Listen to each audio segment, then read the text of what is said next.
This is a Librivox.org recording by Jeff Dugweiler. This recording is in the public domain.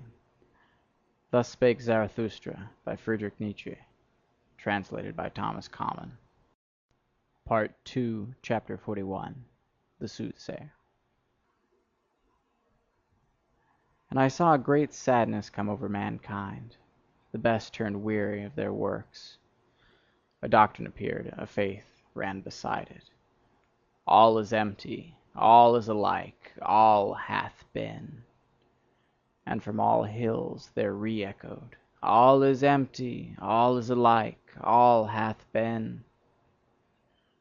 To be sure we have harvested, but why have all our fruits become rotten and brown? What was it fell last night from the evil moon? In vain was all our labour, poison hath our wine become. The evil eye hath singed yellow our fields and hearts. Arid have we all become, and fire falling upon us, then do we turn dust like ashes. Yea, the fire itself have we made aweary. All our fountains have dried up, even the sea hath receded. All the ground trieth to gape, but the depth will not swallow. Alas! Where is there still a sea in which one could be drowned? So soundeth our plaint across shallow swamps. Verily, even for dying have we become too weary. Now do we keep awake and live on in sepulchres.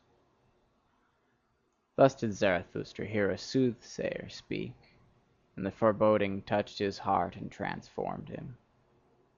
Sorrowfully did he go about, and wearily, and he became like unto those of whom the soothsayer had spoken.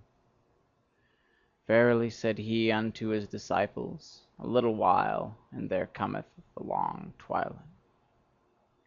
Alas, how shall I preserve my light through it, that it may not smother in this sorrowfulness?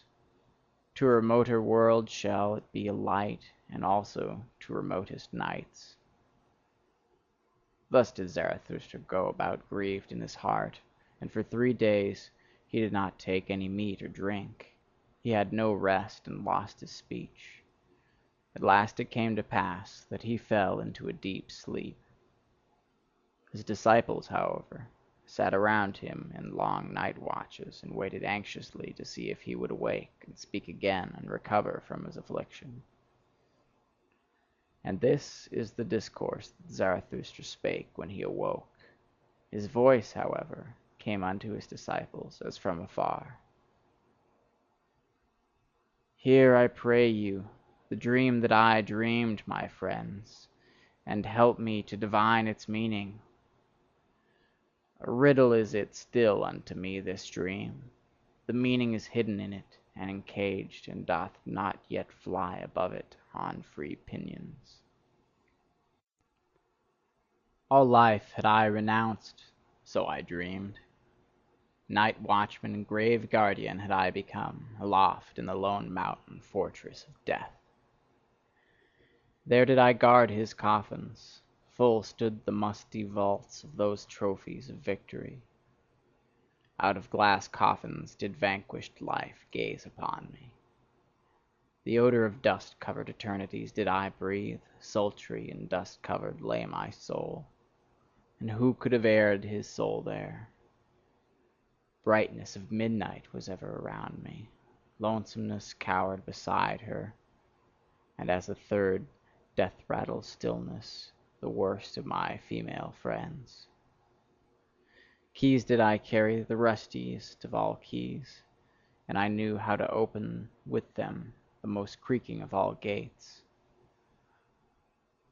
Like a bitterly angry croaking ran the sound through the long corridors when the leaves of the gate opened.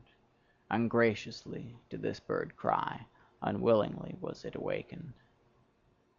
But more frightful even, and more heart-strangling was it, when it again became silent and still all around, and I alone sat in that malignant silence.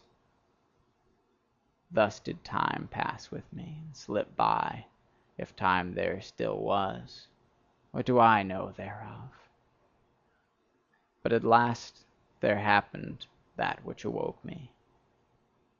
Thrice did there peal peals at the gate, like thunders. Thrice did the vaults resound and howl again.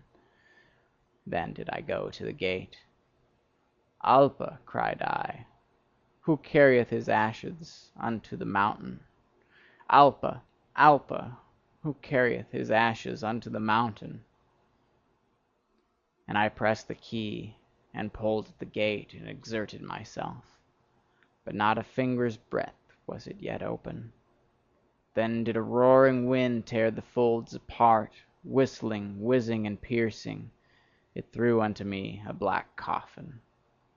And in the roaring and whistling and whizzing, the coffin burst up and spouted out 1,000 peals of laughter. And 1,000 caricatures of children, angels, owls, fools, and child-sized butterflies laughed and mocked and roared at me. Fearfully was I terrified thereby, it prostrated me. And I cried with horror as ne'er I cried before. But mine own crying awoke me, and I came to myself. Thus did Zarathustra relate his dream, and then was silent, for as yet he knew not the interpretation thereof.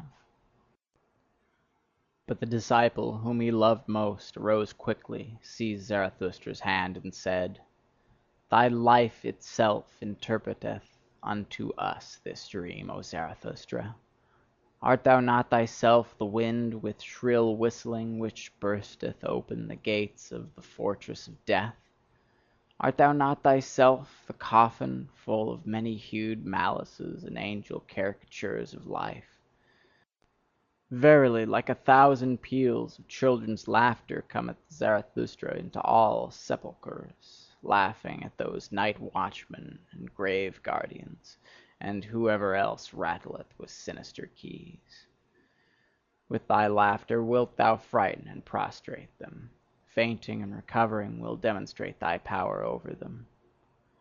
And when the long twilight cometh, and the mortal weariness, even then wilt thou not disappear from our firmament, thou advocate of life.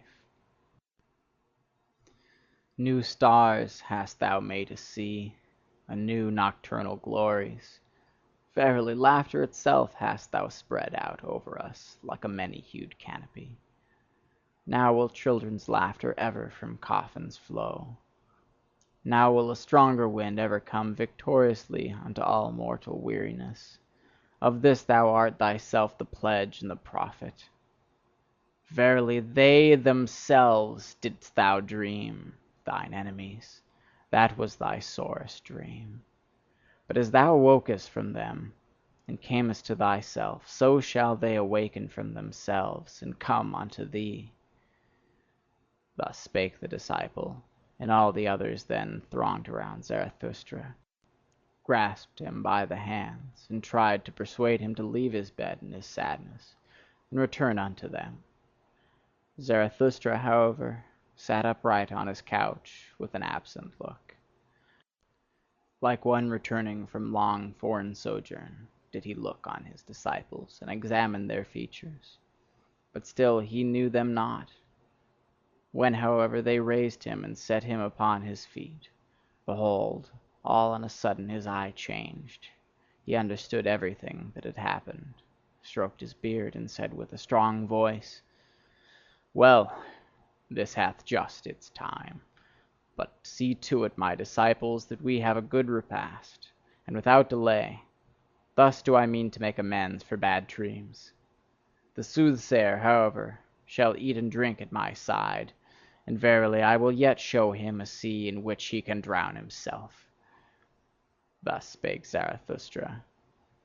Then did he gaze long into the face of the disciple who had been the dream interpreter, and shook his head. End of chapter 41.